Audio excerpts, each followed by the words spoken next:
जब मैं लंदन से आई, मियाँ साहब के साथ 4 महीने मेरे गुजरे। वहाँ मियाँ साहब ने कहा कि जाओ और अवाम के साथ राब्ते की मुहिम शुरू करो, और उसका आगाज जो है वो तंजीमी कन्वेंशन से करो, कारकुनों से मुलाकात करो। तो हमारे मुखालिफिन बहुत दूरबीनें लगा के बैठ गए। उनको लगा कि आज इतनी महंगाई है, मईशत हचकोले खा रही है, तो शायद बहुत ध्यान से वो देखने लगे कि अवाम की तरफ से क्या रिस्पांस मिलता है, कारकुनों की तरफ से क्या रिस्पांस मिलता है। क्योंकि जब वो 4 साल 2018 से लेके 2022 तक वो हुकूमत में थे, तो मैं उनको कहती थी तुम्हें हेलमेट पहन के अवाम में जाना चाहिए, क्योंकि लोग अंडे और टमाटर मारेंगे। तो वो बड़े, उन्होंने मेरी बात सुनी, खैर जाओ, उन्होंने मेरी बात मानी। वो हेलमेट पहन के नहीं, वो अवाम में गए ही नहीं 4 साल। और आज बड़ी दूरबीनें लगा के बैठे और देख रहे कि अवाम का, कारकुनों का कितना जज्बा है। तो मैं ये कह देना चाहती हूँ कि अवाम बेवकूफ नहीं, अवाम को सब पता है कि इस महंगाई को लाने वाला कौन है। हाँ, घड़ी चोर की अभी बात करेंगे। घड़ी चोर को छोड़ेंगे नहीं, बात करेंगे इंशाल्लाह।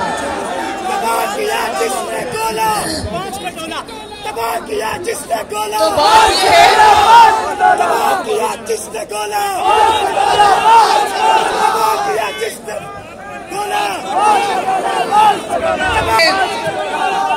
कल मैं अहमदाबाद से इस्लामाबाद पहुंची, तो वो रावल फ्लाईओवर के ऊपर से जब मैं गुजर रही थी, तो मुझे ख्याल आया कि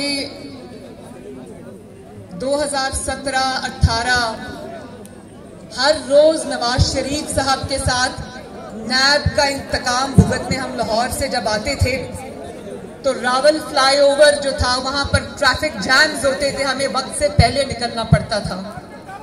वो जो नाअहली और नालायकी थी, उसकी सजा रावल चौक पे लोगों ने भुगती। और आज अल्लाह ताला के फजलो करम से जो 4 साल नहीं बन सका, उसको शहबाज शरीफ ने उस रावल फ्लाईओवर को 1 महीने में मुकम्मल करा दिया और आवाम के लिए खोल दिया। आज वहां ट्रैफिक जैम्स नहीं है। आज आप इस कन्वेंशन के लिए वहां से गुजर के आए होगे, तो बताओ वहां पर कोई ट्रैफिक जैम था? 100% ट्रू, थैंक यू। और उसके बाद भारताऊ फ्लाईओवर की भी बात करती हूँ। अवाम की बहुत देरीना डिमांड थी, भारताऊ के अवाम की खुसूसन, कि वहां पर बहुत घंटों तक ट्रैफिक जैम रहती थी, अवाम ट्रैफिक में फंसते थे, मरी आने जाने वाले सयाह फंस जाते थे। तो लोगों की बड़ी ख्वाहिश थी कि वहां पर फ्लाईओवर बने। तो देखो, शहबाज शरीफ ने ना सिर्फ वो फ्लाईओवर शुरू करा दिया, आप देखोगे कि शहबाज स्पीड में इंशाअल्लाह ताला वो जल्द से जल्द खत्म होगा। और इसी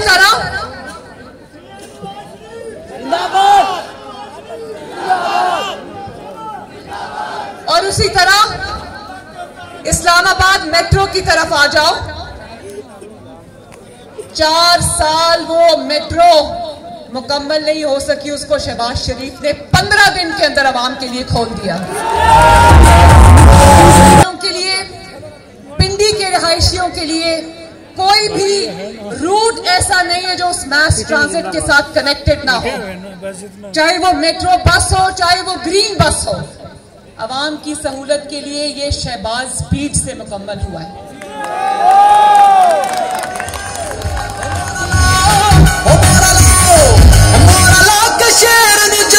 रिफॉर्म करने का बीड़ा उठाया। आज भी मैं, जब मेरा ख्याल है कि इस्लामाबाद की तारीख में किसी ने कभी इतने जबरदस्त स्कूल जो है वो नहीं देखे होंगे। उनकी इमारतों को ठीक कराया, उनको सहूलियात दी, उनको IT लैब्स दी।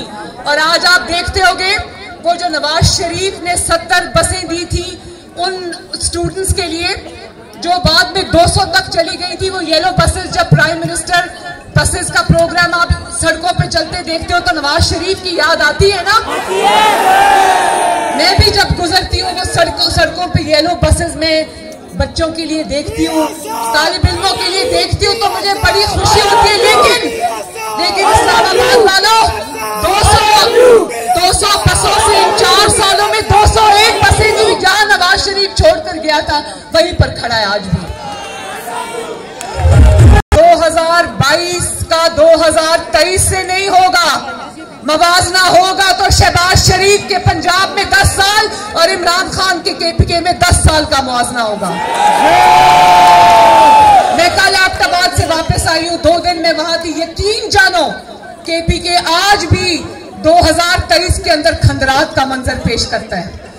वजह क्या है? क्योंकि वहां 10 साल से नवाज शरीफ नहीं था। और अगर मवाजना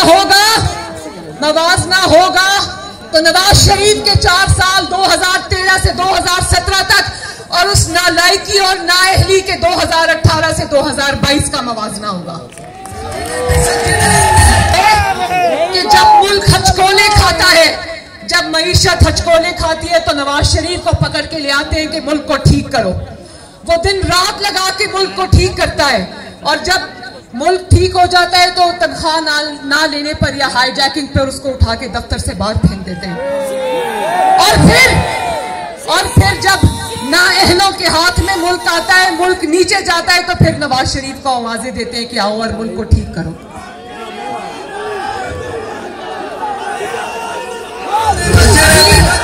अभी आप लोग सुन रहे थे ना, 2-3 दिन से टीवी पे सुन रहे होंगे कि IMF के साथ निगोशिएशंस चल रही हैं। सुन रहे थे ना?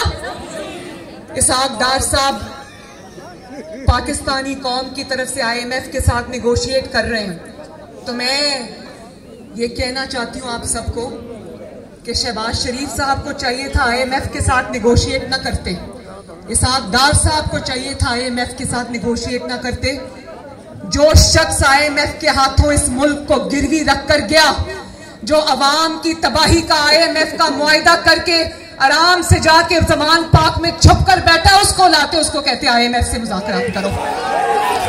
आते ना जरा IMF के सामने और कहते जरा IMF को भी बताओ और इस कौम को भी बताओ कि IMF के हाथों मुल्क कैसे गिरवी रखा, क्या शराइत तय की कि आज भी मईशत संभलने में नहीं आ रही, और लोगों को बताओ कि तुम्हारी 4 साल की नाअहली की वजह से आज कौम को ये दिन देखना पड़ रहा है। खुद तो आराम से जाके जमान पाक के बंकर में बैठ गया, आवाम के चूल्हे बुझ गए। क्या तकलीफ थी जब 2013 से लेकर 2017 तक नवाज शरीफ ने भी IMF का एक मुआहिदा भुगताया था, लेकिन दिल में दर्द था नवाज शरीफ के, अवाम का दर्द था। अवाम के चूल्हों पे जो रोटी पकती थी उसकी तकलीफ थी नवाज शरीफ को। तो वो IMF का मुआहिदा न सिर्फ भुगताया, बल्कि पाकिस्तान की 75 साल की तारीख गवाह है, और आप सब गवाह हो कि नवाज शरीफ के 4 साल में आटा 1 रुपया नहीं बढ़ा, 35 रुपए किलो पर रहा या नहीं रहा?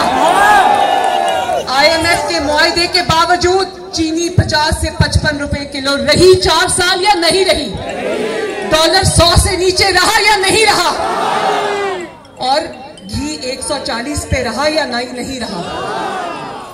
और ग्रोथ, पाकिस्तान की ग्रोथ 6% पे जा रही थी, पिछले 4 साल की नाअहली और नालायकी से जमीन के नीचे चली गई, माइनस में ग्रोथ चली गई। और ये वही बेहिस इंसान है ना जो जब इक्तदार में था तो कहता था मैं आलू प्याज की कीमतें कम करने नहीं आया। ये बिल्कुल सही कहता था, बिल्कुल सही कहता था, क्योंकि ये कम करने नहीं आया, ये ज्यादा करने आया था, कीमतें बढ़ाने आया था, जिसकी कीमत आज अवाम को अदा करनी पड़ रही है। बनीगाला का किचन भी कोई और चलाता है, जमान पाक का किचन भी कोई और चलाता है, क्योंकि इसका कोई जरिया आमदन नहीं है। ये वो लोग चलाते हैं जो इनको हीरे जवाहरात देते रहे, लेकिन अवाम जो है वो अपने किचन अपनी मेहनत और खून पसीने की कमाई से चलाती है।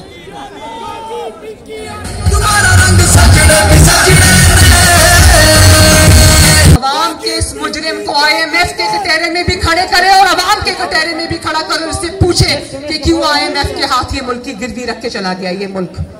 आज अगर हम चाहें भी तो दिन रात की सर तोड़ कोशिशें कर रहे। मैं खुदा को गवाह बनाकर कहती हूँ, शहबाज शरीफ साहब 6 बजे काम शुरू करते हैं, इसहाक डार साहब सुबह फजर के बाद काम शुरू करते हैं। लेकिन ये कोई ऐसी जो ये 4 साल का गंद और तबाही मचा कर गया है, ये 2-4 महीनों में ठीक होने की चीज नहीं है। लेकिन यकीन रखना कि अगर 3 दफा जब भी आपने इक्तदार दिया, मुस्लिम लीग नून को मुल्क को तरक्की के ऊपर रास्ते पर डाल गई। यकीन रखना कि इंशाअल्लाह ताला वो वक्त भी आएगा।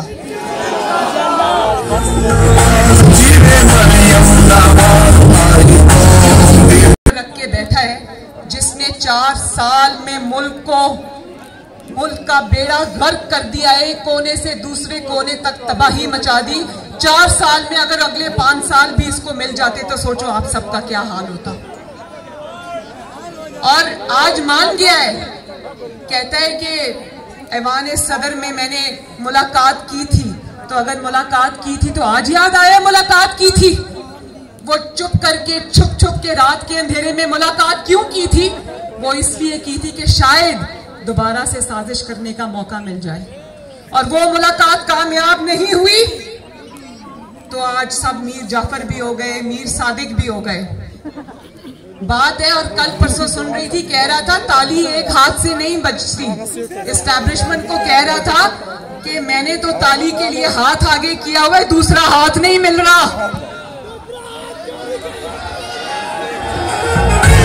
है ही इसीलिए क्योंकि इसको ताली बजाने के लिए दूसरा हाथ नहीं मिल रहा।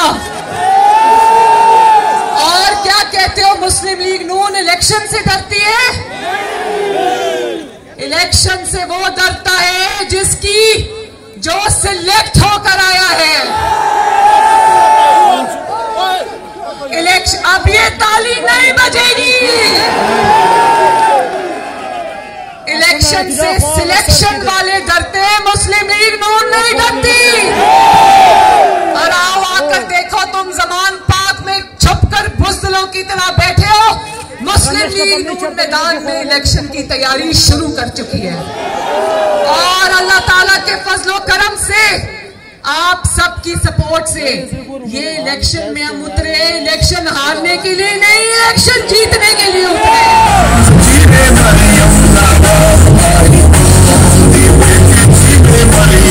18 में तुम्हारी सिलेक्शन कमेटी थी ना, वो अब टूट गई है। अब तुम्हें फिक्र होनी चाहिए। सिलेक्टर्स घर चले गए हैं, और न सिर्फ घर चले गए हैं बल्कि दोनों हाथों से उन्होंने अपने कान पकड़े हुए हैं। कल परसों में सुन रही थी कि कह रहे थे कि इमरान का घर जाना जरूरी था क्योंकि वो मुल्क के लिए खतरा था। जिस खतरे का आपको आज पता चला, मुस्लिम लीग नून वो खतरा पाकिस्तान के लिए 2011 में ही भाग गई थी। तो अब आपकी कहानी खत्म, साजिशों का दौर। वो जब बाबा रहमत था ना, बाबा रहमत जो अपने आप को कहता था, वो बाबा रहमत इस कौम के लिए सबसे बड़ा बाबा ज़हमत बन गया। बाबा डैम। और जो उसने अमानत और सदाकत के सर्टिफिकेट दिए ना इसको, आज गली गली महल्ले महल्ले सदाकत और अमानत के पोल खुल रहे हैं। कोई वो घड़ी चोरी को रो रहा है, तोहफे बेचकर खा गया।